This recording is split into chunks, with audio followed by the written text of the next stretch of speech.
So today we've got our Audi TT Mk1 Quattro rear subframe, and we're going to fit subframe bushes, diff bush and a gearbox support bush as well. So the first thing we're going to start off with is obviously we've got still the OEM bushes in this side, just as it looks like here, and we've taken the bushes out of this side and give it a quick bead blast over. So the first step is to fit our diff bush, which is our 44 GD bush.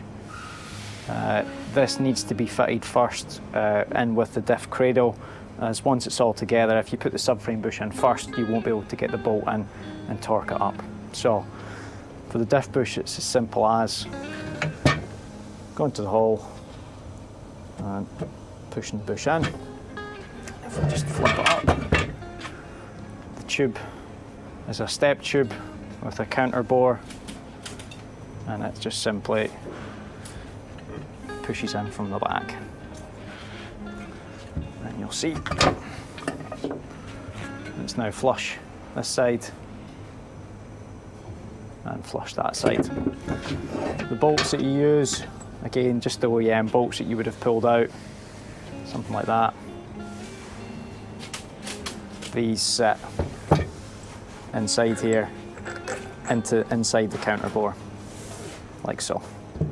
So make sure you do both sides of that, put the cradle in, get it torqued up before you attempt the subframe bushes. Okay. Moving on to the subframe bush itself. It comes in two different halves, an upper and a lower half, 44 GB for the lower part and a 44 GC for the upper part, and a loose tube. So it's just as simple as from the underside, push the bush in, and the upper one on the top, and then the inner tube. And we'll just gently tap that in while holding the bottom bush. There we go.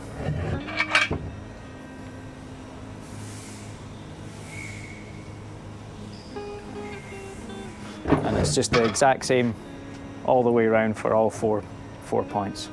Then the last bush we've got to finish this off is our gearbox support, which comprises of two bushes, one either side. Again, we've left an OEM one in there. And this is our 44 GE bush.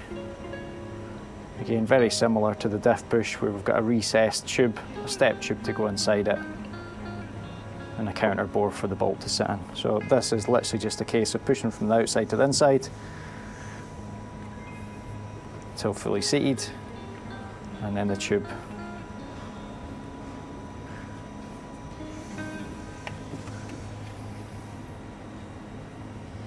And this basically just sits tucked in here, and then a bolt through either side, and it's secured in.